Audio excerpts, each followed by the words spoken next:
Board Game Batcave, where this week we are talking about epic spell wars of Battle at Mount Skullzfyre. Battle Wizards, that's it.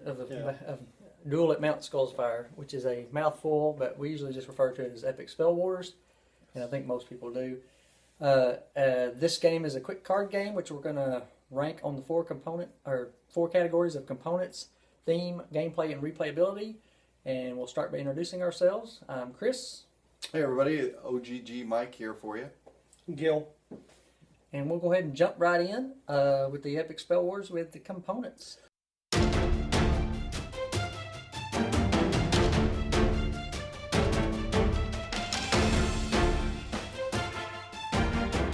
Components. It is cards and a little bitty player card and some little chips or tokens or whatever.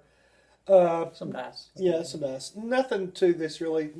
I'm gonna throw it in components. So it's got some really cool, freaky artwork that I actually appreciate. There's a show on called Super Jail that I used to watch, sometimes a cartoon, and it would have artwork very reminiscent of this. It's almost, it's freaky and disturbing sometimes, but disturbing in a funny way usually, you know. So even though it's something out of the ordinary, the artwork, I dig the artwork. So I'm going to go like 8 for components. I don't like the artwork. Shocking. I don't know what Super Jelly is, but it kind of reminds me of that old Ren and Stimpy type. Or what are those old hot rod magazines with the guys with their tongues hanging out all the time? Yeah. Hot rodder, or I don't know. That'll come to me. They got the guys with the big heads and the little big cars, and they got their tongues hanging out and all their teeth showing. or what was that underground comic guy, the Crumby guy? Yeah. That's kind of the artwork style. I don't like it at all, but I can appreciate it's pretty funny sometimes, especially when you put the cards together and make the whole scene that happens. You know, because you have 3 components to your spell, and if you get the same from the same sphere of influence or whatever, all 3 cards will come from one picture. Join together Yeah. and make one big like a triptych or whatever. It's no matter what sphere of influence you use, they all still fit together. So it's kind of neat to piece them together in different ways and read off the card.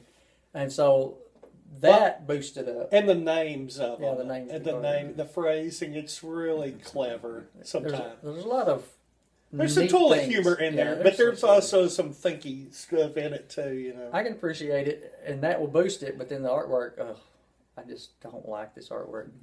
But I think it'll average out to about a 7.5 for me, because that's about where I start, and that's where I finished, because it went up, and then it came back down. So 7.5 for components. Well, this will definitely, if there was any question, this will prove that we don't talk about our reviews beforehand. We don't want to try to influence each other beforehand or anything like that, because I actually thought I was going to be the outcast when I said I don't like this artwork. For some reason, I thought everybody else really enjoyed it. It's a similar sort of thing. I can appreciate it for what it is. It's fun, and it's... Gross. yeah, it's over-the-top gross. It's gross for being gross, and it works for that. It's just not my thing. I guess I'm too much of a party pooper for that, or whatever. I don't know, but anyway, I didn't particularly care for it. But the way that it works, the components that you get work just fine. The gameplay flows perfectly for it. It's small, it's compact. You get a group of friends around the table, and you just get a little crazy with it. So. The components are good for what they are, just not my style, but I'm not going to knock it down too much for that. So I'm going to give the components a 7 on this one. Killing it. What did you give it? Killing me on the artwork. 8? Oh. So I feel like I need to take up for the artwork, okay? I'm going to put an example right here. The guy that went to school, graphic design major, so I enjoy art. The man that's got 14 editions of Ticket to Ride. It's a railroad game. How many really editions well can they have for a railroad game? And you'll eat that Never thing enough. up. So, okay. True. Okay. We'll let the customer or the viewer decide. Check out the Here's artwork an actual online card and see right if here. you enjoy it before you buy this game. Because it's an acquired taste. I think it's settled right there. All right, so we'll jump into the theme while we can before we start to come to blows. And tell us what you thought about the theme.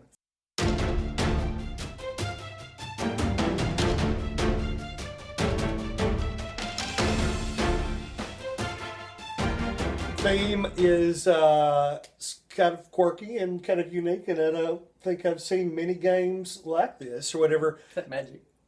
No, not really, because this is Well, you're supposed to be two wizards. Yeah, well, you are a wizard creating your own spell out of different cards, and it's got like a beginning and a middle part and an end.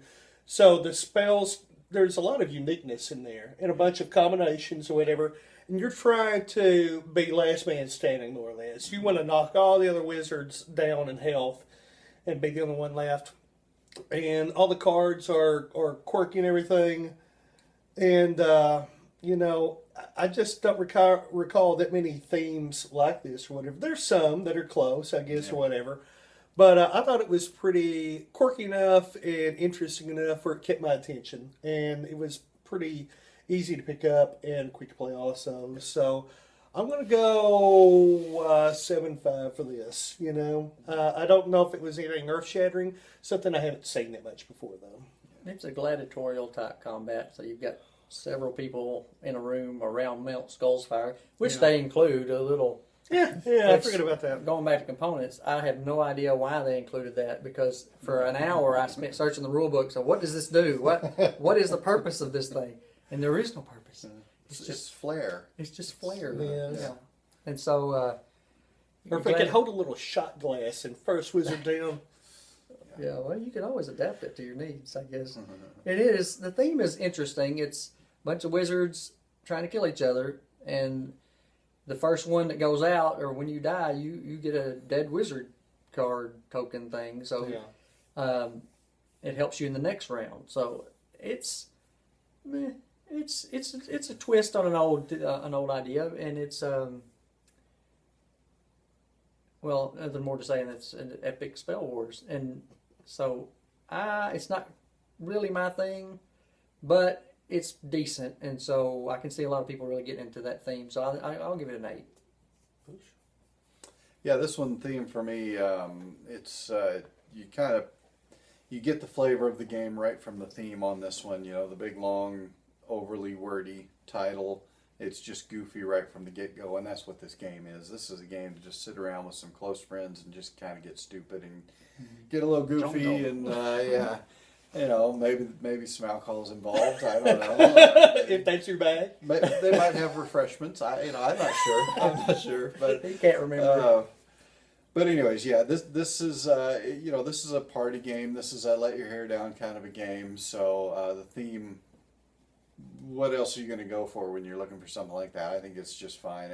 They decided to go in one direction, kind of that gross out, funny direction, and they really went with it, and it works. In the end, it works for me. So I'll give this a 7.5, just because it's kind of just a quirky. I don't really know how to put the theme into a category. Yeah. So, but it works fine. So it worked out okay.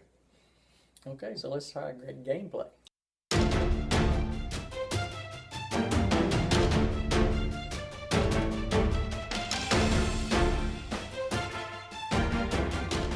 Gameplay, nothing out of the ordinary, but nothing just totally boring either. It's one of those, it's hard to describe, you know. I mean, gameplay itself is basically you're getting cards, you're creating spells, you're attacking one another with it. It's what you do with that. I mean, I personally enjoy, like I said, I enjoy certain elements of it. Makes me laugh or whatever.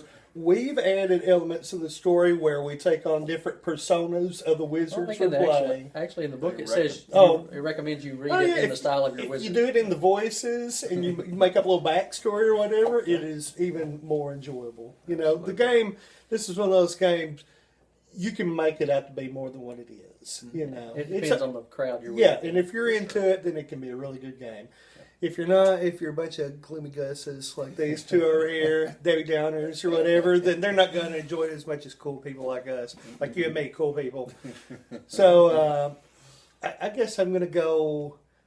I'll go 7.5 on it. Nothing great, but I definitely see it higher than you, and you're giving me gloomy guys. Yeah. Gameplay is pretty neat. Everybody gets a deck of cards or a hand of cards that have one of 3 different components to a spell. The source and I don't remember. There's 3 parts: the front, middle, and the end. Mm-hmm. And you put those together, and so the more cards you play, the more powerful your spell is. But at the same time, the longer it takes to go off. Mm-hmm. So if you play 1 card, your card goes off before people who played 2 and 3 cards. If you play 2 cards, you go off before the 3-card people, and then the 3-card people are all determined by initiative on the spell, which pretty much is the higher the initiative, the more dangerous it is, or whatever. So it's kind of a little bit of strategy there on you don't want to play a whole bunch of stuff to knock everybody out because you may be dead by the time it gets back to you. Because if you go last, you could be easily dead, which is why he has a dead wizard card that comes up. Hmm. So it's a neat little back and forth. A little bit of strategy goes into it, but not a whole lot. No. It's mostly just fun, and like I said, the recommendation to read it in the voice of your wizard is spot on. That was what made the game for us. And it's a good time. I don't know that people will ask to play this game a lot, but whenever we play it, they sure remember it because it's a good time. Yeah. So the gameplay, pretty simple. I'm going to come in right at a 7 on it. Okay. Yeah, for me, this is game really depends on who you're playing with.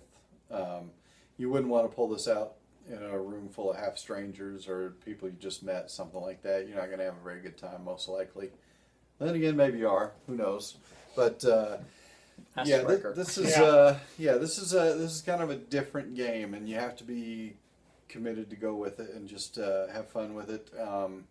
But there's enough strategy to where it's not just mindless. You're not just going to play the cards that are dealt. You got to try to figure some things out and work it out to your best interest and keep pay attention to a few things in there. So they did a good job of taking a fun, quirky game, but still giving it enough mechanic that you have to pay attention to what you're doing and feel like you are actually in control of how your hand turns out and that sort of stuff. So I thought it was a lot of fun, and I think Chris nailed it there. It's not a game you're going to necessarily beg to play, but you're probably going to remember the times that you played it because you can really have a good time with this one. So the gameplay was pretty nice on this, and I'll give it a 7 also. See, before we go to the next category, I think this is one of those few games that I really don't have any strategy for it. I mean, I basically just play it out there. I mean, because it's once you figure out the few elements there are to it about the types of magic being used in the spells and what order and stuff. I mean,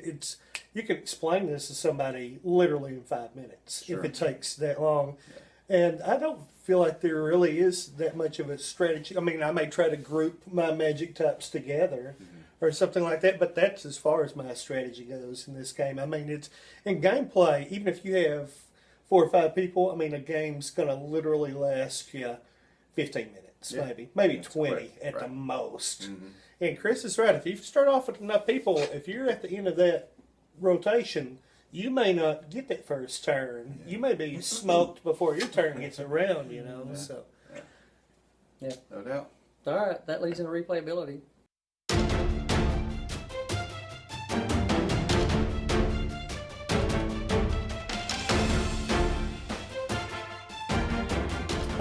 It's a quick game. It's easy to pick up. I enjoy it. It's fun. So it's one of those, it could be a filler game, if you don't have a lot of time, or it could be a fun little party game or whatever, So I could see replayability for this. We haven't played it in quite a while. The times we have played it, we've played 3 or 4 rounds of it and everything. And anytime somebody says, "Oh, let's throw this out there," so I'm usually up for it. So I'm going to go replayability on this is actually an 8 for me. Nice. Not my favorite game to replay, but I'd definitely be down for it if somebody wants to play it. Yeah, that's just, like I said, one of those games that I never think about, like when I'm trying to think of a game to play when somebody comes over, but whenever I see it, or whenever someone mentions it, I'm like, oh, we should play that because it's a lot of fun. And depending on your crowd and what type of event you're wanting to host, determines whether or not you're going to pull out something with a card called Test to Kill on it. So, it's not for the young or the faint of heart, but it's a lot of fun, and that's going to drive replayability. I would say that this is not even though it's like a cartoony graphics, they're kind of, some of them are a little vulgar or a little unsettling or whatever. Nothing horrible or whatever. But this is definitely not a game for young kids. I would say you at least want to be, I don't know what the age is. Maybe. Yeah, like 13, 12, 13, 14, something like that. It's not an R, but it's a PG-13. Yeah. And that's would drive down the replayability a little bit because of the crowds you could play it in. But it's still, once you start playing it, everybody wants to keep playing it. Yeah. I think it's one of those games that, let's play this again. Let's play this again while I'm in the mood. Yeah. So that drives it way up, and so I think the replayability is actually could be as high as 8.5. That's pretty high. It's a different kind of a game. So for me, that limits when you're going to bring it out a little bit, and that's a ding against its replayability to me. But it's definitely got some positives in that category too. It's quick, and it's not a game that you really take real serious. So you win, you lose. It doesn't really matter that much in this game. You're probably going to remember the guy, whoever pulled off the craziest spell, as opposed to who won. Really, Or had the best voice. It's so you're not too worried about the competitive aspect of this one, and that can be a lot of fun too. So it just sort of is a niche game to me. So that holds it back a little bit, but it's enjoyable if everybody knows what they're getting into. If you got a group of people that like Sheriff of Nottingham, they're going to like this game. That kind of stuff. If you like a game where you want to get into a character and just kind of become that character for the round, you're going to have a good time. So all those things being said, I think it's a little nichey, and therefore, even though it is fun, you might not find the chance to play it all that often, and that brings it a 7. Yeah, I think the last time we played it, we thought we'd be funny, and one of the people were away from the table. We thought we'd give them the little My Princess Pony wizard, whatever, the real feminine flying a unicorn pony thing. I thought that would be funny, but that turned out to be one of the most memorable players. I got a chicken. So you can make of it what you make of it, rather than if your players determine how fun. All right, so there you have it. The Epic Spell Wars of the Battle Wizards, a Duel at Mount Skullzfyre. Our average rating is going to go right there. If you think you agree with that or maybe disagree, then you can go from there. At least this will give you a little bit of direction to go in. And we thank you for watching, and we'll see you back here again next week. Same bat time, same bat channel. Thanks for watching. See ya.